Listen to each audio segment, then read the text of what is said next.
guys, Fatima here.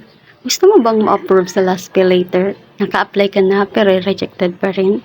So for today's video, magbibigay ako ng mga tips kung paano ako na-approve sa aking last pay later.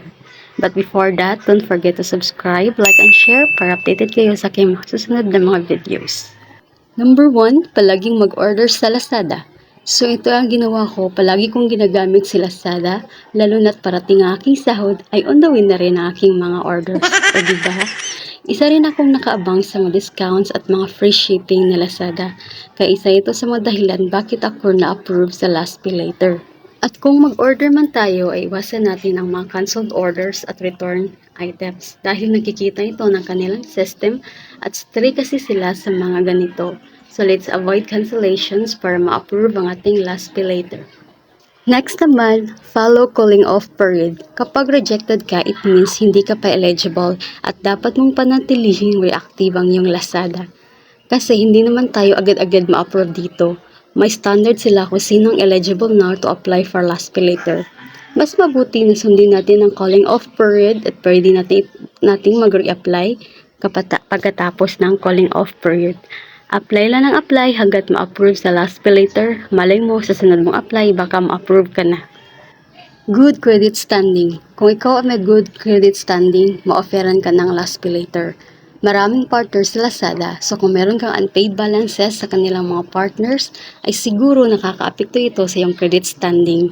Dapat alagaan natin ating credit score dahil ito ay isa sa mga factors na hindi tayo ma-approve.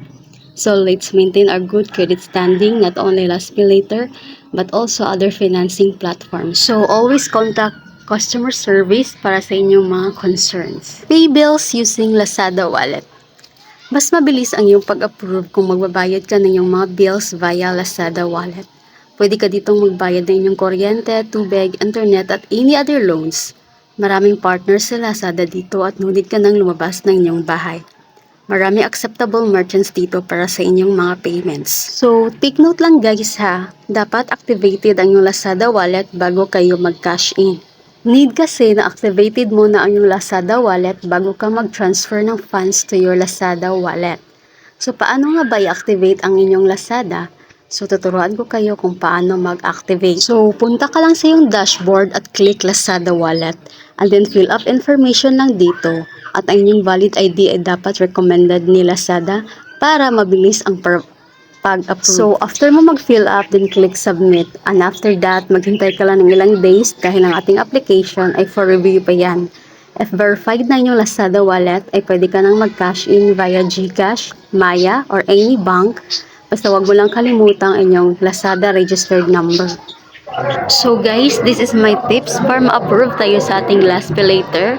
So huwag kalimutan na palaging mag-order, pay bills using Lazada wallet, maintain good credit standing, follow calling off period. So just follow my tips guys at update niyo ako if na-approve kayo dahil sa aking mga tips. So, kung meron pa kayong mga katanungan, comment down below para gawin natin ng reviews at tutorials. Kung hindi pa kayo nakasubscribe, please subscribe and follow nyo na rin ako sa aking mga other social media accounts. Thank you for watching and see you on my next vlog!